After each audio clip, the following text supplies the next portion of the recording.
আর মাঝে হাজিরে দিবার আর এই খেলার লাগবে ওই 2017 সালেতে রোহিঙ্গা দিবার দিল হাতে মন হাতে আর ওবায়দুল্লাহ স্যার এডিশনাল ট্রিবিউনাল বিচার করেছিল থার্ড টাইম, তাই না? Third time. এবং এই ফুটবল টুর্নামেন্টের একটা সুনাম এটা দেশে বিদেশে আছে, ঠিক আছে? এবং এটার কৃতিত্ব মূলত রোহিঙ্গাদের, তোমরা যারা এখানে খেলাধুলা করো এটা, ঠিক আছে? এবং এটার সবচেয়ে বড় কৃতিত্ব কি? প্রথম কৃতিত্ব হলো যে খুব সুন্দরভাবে টুর্নামেন্টটা শেষ হয়। গত 2 বছর আমরা খুব সুন্দরভাবে শেষ করছি। তো এটারে স্পোর্টসম্যানশিপ বলে। যারা খেলাধুলা করে এদের মধ্যে হলো যে রেফারির সিদ্ধান্তের সাথে কোনো ধরনের কোনো দ্বিমত করে না, ঠিক আছে? রেফারির বড় বড় জায়গায় সিদ্ধান্ত ভুল হয়, হ্যাঁ, কিন্তু এখানে আলহামদুলিল্লাহ এটা হয় না। আর দ্বিতীয় হলো যারা দর্শক হিসেবে থাকে এরা আলহামদুলিল্লাহ খুব ডিসিপ্লিন, খুব সুশৃঙ্খল ভাবে আসে।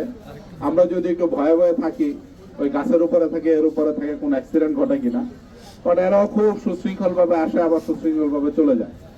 তো আজকে এটা আমরা শুরু করলাম তৃতীয় স্থান নির্ধারণী ম্যাচ। এটা পরবর্তী সময়ে এই জিনিসটা থাকবে ইনশাল্লাহ, ঠিক আছে? দেখো বিশ্বকাপে কিন্তু তৃতীয় স্থান নির্ধারণী একটা ম্যাচ হয় না? ওইরকম হয়। তার ফাইনালটা ডেটটা আমরা পরে ঘোষণা করবো ইনশাল্লাহ। এই নির্বাচনের পরে আগামী সপ্তাহে রোজার আগেই ফাইনালটা হবে ইনশাল্লাহ। তো এইটা সবার কৃতিত্ব। যে একেবারে সেমিফাইনাল আসতে পারে নাই, কোয়ার্টার ফাইনাল আসতে পারে নাই, তারও এখানে অবদান আছে, ঠিক আছে? তার অবদান আছে, সে অংশগ্রহণ করছে। এবং তোমরা আজকে ওটা সুন্দরভাবে শেষ করবে, এটা হলো তোমাদের কাছে আমাদের চাওয়া। এবং তোমাদের বিষয় যেন আলটিমেটলি আমরা দেখতে চাই যে রোহিঙ্গারা জিতছে। টিম হিসাবে যাই হারক যাই জিত, কিন্তু যখন আমরা এই সুশৃঙ্খল ভাবে শেষ করতে পারবো তখন মূলত রোহিঙ্গারা জিতবে ইনশাল্লাহ। আর এইটার মাধ্যমে আমরা সমস্ত দুনিয়াতে একটা মেসেজ দিতে চাই যে মায়ানমারের লোকজন তোমাদের সম্পর্কে যেসব কথাবার্তা বলে, যারা তোমরা শিক্ষিত না, তোমরা ডিসিপ্লিন না, তোমরা ভদ্র না, আমরা এই একটা মেসেজ কিন্তু সমস্ত দুনিয়াতে খেলার মাধ্যমে পাঠাইছি যে না, ওরা যে কথাগুলি বলে এগুলো আসলে ভুল কথা, মিথ্যা কথা তাদের সম্পর্কে, এগুলো অপপ্রচার।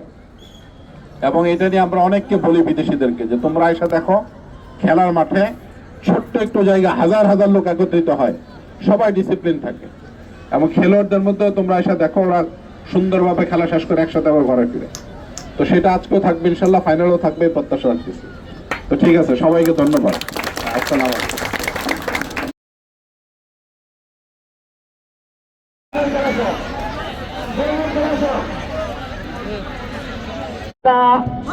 টাকা দিয়ে শট, রফিকের মাথা 26 নম্বরে দিয়ে গোতা, বল 6 নম্বরে এখন বসিম মাথা, বল মাঝে আবার ওরে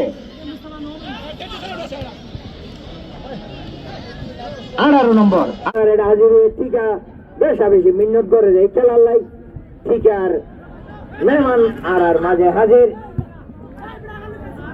নাম্বারে এখন আছে বল নূর হাসান লাঠি মাথা 8 নম্বর, এখন 9 নম্বর।